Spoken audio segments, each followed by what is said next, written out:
Social media पर scroll करते हुए घर से साबुन, क्रीम या तेल बनाकर बेचने का सपना देखा है। सोचा है कि यही है आज़ादी, यही है अपने पैरों पर खड़े होने का रास्ता। तो रुक जाओ, एक सेकंड के लिए सांस रोक लो, क्योंकि जिस चीज को सपना समझ रहे हो वो एक बहुत बड़ा, बहुत खतरनाक जाल है। एक ऐसा कानूनी जाल जिसके बारे में 99% लोग जानते तक नहीं। और ये जाल जिंदगी, सेविंग्स, सब कुछ बर्बाद कर सकता है।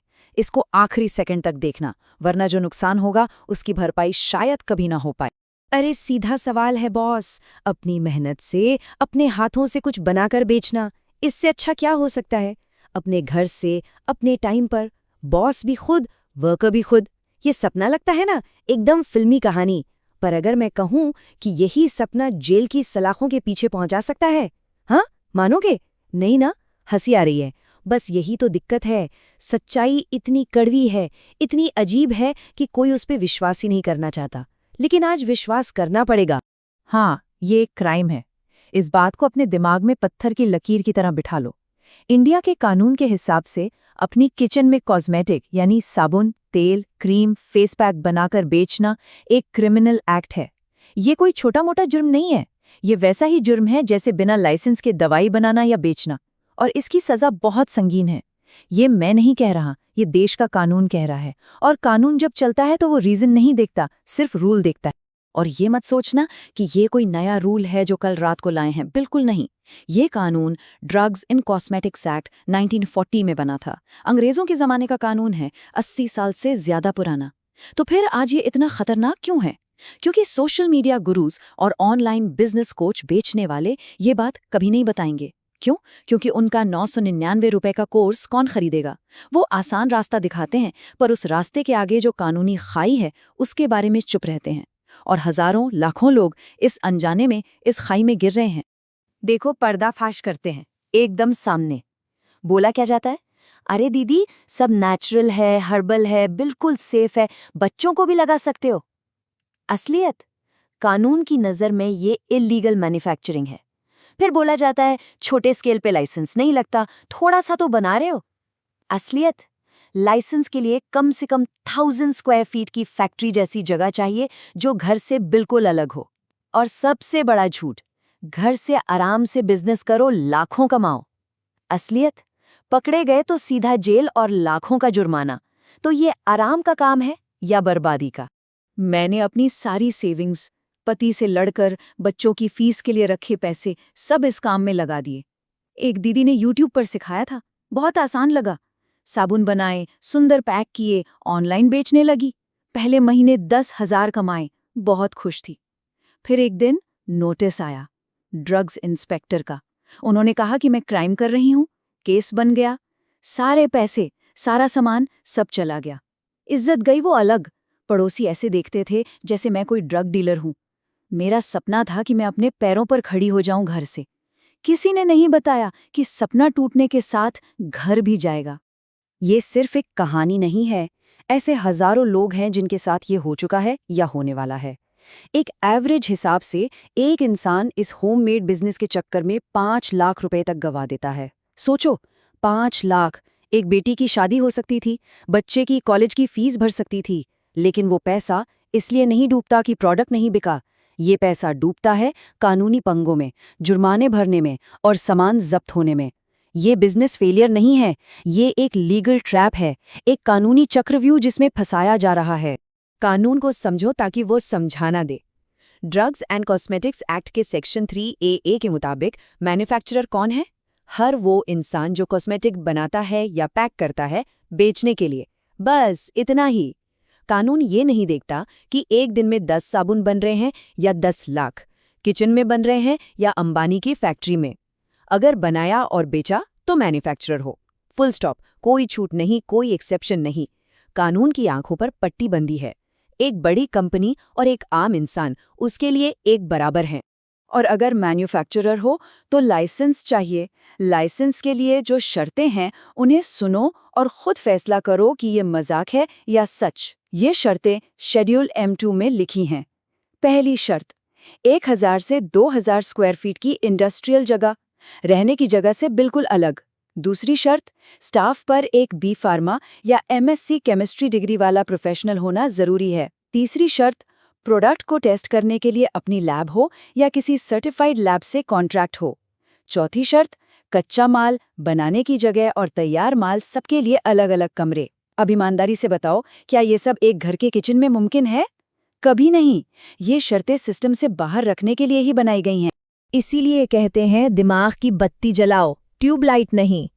किचन किचन है, रोटी बनाने के लिए, सब्जी बनाने के लिए। वो कानून की नज़र में फैक्ट्री नहीं है और ना कभी बन सकती है। ये बात जितनी जल्दी समझ जाओगे उतना अच्छा है। जिस दिन किचन में बनाए साबुन पर किसी कस्टमर को एलर्जी हो गई और उसने सिर्फ एक कंप्लेंट कर दी, उस दिन ये सारी कानूनी शर्तें सामने आकर खड़ी हो जाएंगी और तब बचने का कोई रास्ता नहीं होगा। तब वो यूट्यूब गुरु फोन नहीं उठाएगा। अच्छा चलो माना, साबुन क्रीम नहीं बना सकते, बहुत पंगा है, बहुत रिस्क है, समझ गए। लेकिन खाने पीने का तो कर सकते हैं ना? केक, चॉकलेट, अचार, मसाले, ये तो सभी करते हैं घर से। हर गली में कोई ना कोई आंटी घर से टिफिन सर्विस चला रही है। इसमें तो कोई दिक्कत नहीं होनी चाहिए। यहाँ तो एफएसएसआई का लाइसेंस मिल जाता है आराम से। शायद ये रास्ता सेफ है। शायद यहाँ सपने पूरे हो सकते हैं। सेफ है, पर एक शर्त पर, अगर स्मार्ट हो। सिस्टम यहाँ भी है। एफएसएसएआई के अंदर 2 कैटेगरी हैं, एक है मैन्युफैक्चरर और दूसरा है रीपैकर। मैन्युफैक्चरर वो है जो कच्चे माल से चीज बनाता है, जैसे आटे चीनी से केक बनाना। इसमें कंप्लायंस ज्यादा है, रिस्क ज्यादा है। पर रीपैकर वो है जो बनी बनाई चीज बल्क में खरीदता है और उसे अपने ब्रांड के छोटे पैकेट में पैक करके बेचता है, जैसे बड़ी बोरी में आई चाय पत्ती को 100 ग्राम के पैकेट में पैक करना। इसका एफएसएसए रजिस्ट्रेशन आसान है, रिस्क कम है और फोकस ब्रांडिंग और सेलिंग पर रहता है, बनाने पर नहीं। यही है स्मार्ट तरीका, कम रिस्क, ज्यादा दिमाग। लेकिन रुको, कहानी यहाँ खत्म नहीं हुई। एक राक्षस को मारा तो दूसरा सामने खड़ा है। मान लो स्मार्ट तरीका अपनाया, रीपैकर बन गए, प्रोडक्ट तैयार है, अब बेचना कहाँ है? ऑनलाइन ही ना। इंस्टाग्राम, अमेज़न, अपनी वेबसाइट। जैसे ही ऑनलाइन शब्द बोला, एक और दरवाज़ा खुल जाता है, एक नया पंगा, जिसका नाम है GST, goods and services tax. ये एक ऐसा चक्रव्यूह है जिसमें 90% नए लोग पहले ही दिन फंस कर रह जाते हैं। सिस्टम को समझो ताकि सिस्टम के साथ खेला ना जाए। अगर खुद की वेबसाइट से या अमेज़न, फ्लिपकार्ट जैसी बड़ी मार्केट प्लेसेस पर बेचते हो तो पहले दिन से जीएसटी रजिस्ट्रेशन करवाना कंपल्सरी है, चाहे सेल 1 रुपए की ही क्यों ना हो। इसका मतलब हर महीने रिटर्न फाइल करो, सीए रखो, हिसाब रखो, बहुत झंझट है। लेकिन एक छोटा सा रास्ता है। मीशो जैसी प्लेटफॉर्म्स ने छोटे सेलर्स के लिए एक सिस्टम बनाया है। वहां बिना जीएसटी नंबर के एक एनरोलमेंट आईडी से शुरू कर सकते हो जब तक सेल एक लिमिट से नीचे है। ये मार्केट टेस्ट करने के लिए ठीक है, पर जैसे ही ग्रो करना चाहोगे जीएसटी के शेड से सामना करना ही पड़ेगा। पहले तो वो कॉस्मेटिक लाइसेंस का डर लगा कि चलो रास्ता बदल लेते हैं, फिर ये एफएसएसआई के रूल्स लगा, इसमें भी इतने पंगे हैं, और अब ये जीएसटी। एक आम इंसान, एक हाउसवाइफ जो अपने बच्चों को स्कूल भेजकर थोड़ा टाइम निकालती है, एक स्टूडेंट जो पॉकेट मनी के लिए कुछ करना चाहता है, क्या करे? हमने तो बस इतना सोचा था कि अपनी मेहनत से, अपने हुनर से 2-4 पैसे कमा लेंगे। यहाँ तो बिजनेस शुरू करने से पहले ही इतने फॉर्म, इतने रजिस्ट्रेशंस, इतने कानून हैं कि हिम्मत ही टूट जाती है। ऐसा लगता है जैसे ये सिस्टम आगे बढ़ने ही नहीं देना चाहता, जैसे ये सब सिर्फ बड़े लोगों, बड़े कंपनीज के लिए बना है। हमारे जैसे छोटे लोगों के लिए यहाँ कोई जगह ही नहीं। हिम्मत टूट गई, बस यही तो वो चाहते हैं। सिस्टम हमेशा मुश्किल लगता है जब तक उसे समझा नहीं जाता। इस सिस्टम से लड़ने की जरूरत नहीं है, लड़ोगे तो हार जाओगे। दीवार में सर मारने से दीवार नहीं टूटेगी, सर टूटेगा। स्मार्ट इंसान सिस्टम से लड़ता नहीं, सिस्टम को समझता है और फिर उसी सिस्टम के रूल्स को अपने फायदे के लिए इस्तेमाल करता है। अब तक हमने प्रॉब्लम की बात की, डर की बात की, बर्बादी की बात की। अब बात करेंगे असली सॉल्यूशंस की, उन रास्तों की जो कोई गुरु नहीं बताएगा, क्योंकि ये रास्ते 0 इन्वेस्टमेंट वाले हैं। भूल जाओ स्टॉक खरीदना, भूल जाओ फैक्ट्री लगाना, भूल जाओ लाइसेंस का झंझट। असली सिस्टम 3 चीजों पर चलता है। पहला, डिजिटल प्रोडक्ट्स। अपना ज्ञान, अपनी स्किल बेचो। ई बुक, कोर्स, टेम्पलेट बनाकर एक बार बनाओ, 1000 बार बेचो, 0 एक्स्ट्रा कॉस्ट। दूसरा, प्रिंट ऑन डिमांड। डिजाइन अपना, प्रोडक्ट किसी और का। टी शर्ट, मग, फोन कवर, ऑर्डर आने पर बनेगा, 1 रुपया भी नहीं फंसेगा। तीसरा, स्मार्ट सोर्सिंग।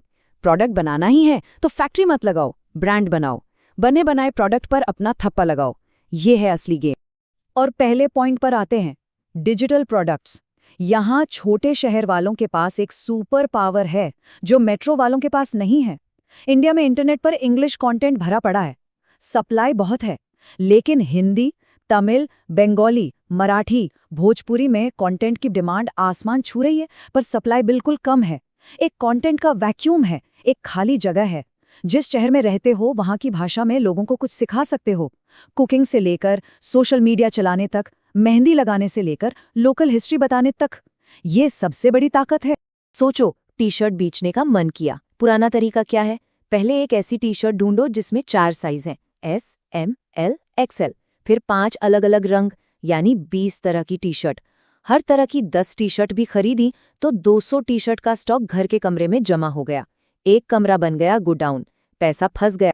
कम से कम 1.5-2 लाख रुपए का इन्वेस्टमेंट। और डर, रात को नींद नहीं आती, सपने में भी टी शर्ट्स दिखती हैं। अगर नहीं बिका तो? अगर M साइज बिक गया पर L पड़ा रह गया तो? ये सारा माल, ये सारे पैसे सब बर्बाद हो जाएंगे। दिवाली की सफाई में निकलेगा ये स्टॉक। ये रिस्क इतना बड़ा है कि आधा इंसान बिजनेस शुरू करने से पहले ही खत्म हो जाता है। अब देखो जादू, नया तरीका, प्रिंट ऑन डिमांड यानी POD। सिर्फ डिजाइन बनाते हो कैनवा जैसे फ्री टूल पर, और उस डिजाइन का फोटो एक प्लेन टी शर्ट पर लगाकर ऑनलाइन पोस्ट कर देते हो अपनी डिजिटल दुकान पर। बस स्टॉक में एक भी टी शर्ट नहीं है, सिर्फ एक फोटो है। तो इन्वेस्टमेंट कितना हुआ? 0, अंडा, 1 रुपया भी नहीं। जब कोई कस्टमर उस फोटो को देखकर ऑर्डर देगा, ऑनलाइन पैसे देगा, तब उस ऑर्डर को एक POD कंपनी को भेजोगे। वो कंपनी उस एक टी शर्ट को प्रिंट करेगी, पैक करेगी और सीधा कस्टमर को भेज देगी। काम सिर्फ डिजाइन बनाना और ऑर्डर लेना है। पैसा पहले जेब में, माल बाद में बनेगा। रिस्क बिल्कुल 0। पावर शिफ्ट देखा? अब कंट्रोल अपने हाथ में है। पर अगर जिद है कि प्रोडक्ट तो बनाना ही है, साबुन, तेल, क्रीम ही बेचनी है, तो भी अक्ल से काम लो। गैर कानूनी तरीका है घर की किचन, जिसमें रिस्क है जेल का। स्मार्ट तरीका है थर्ड पार्टी फैक्ट्री, यानी दूसरे की फैक्ट्री। ऐसी फैक्ट्री ढूंढो जिसके पास पहले से सारे लाइसेंस हैं, उनसे अपना माल बनवाओ। इसे कहते हैं प्राइवेट लेबलिंग या लोन लाइसेंस। लाइसेंस उनका, ब्रांड अपना। इसमें कानूनी पंगा 0 है। सिस्टम के अंदर रह के काम हो रहा है।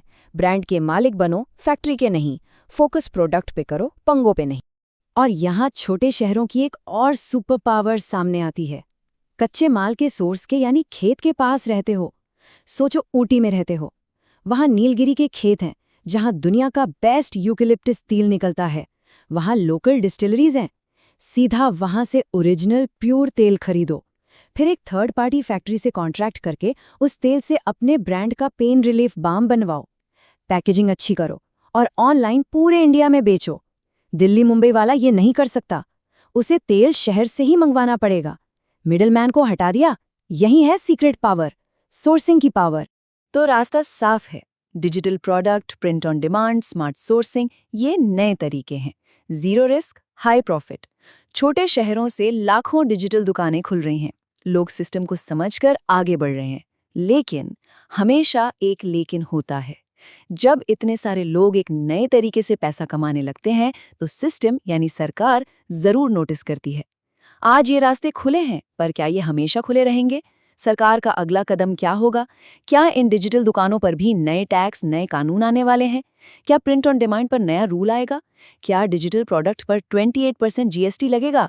सोचना जरूर, क्योंकि जो आज स्मार्ट है वो कल आउट ऑफ डेट हो सकता है। अलर्ट रहना जरूरी है।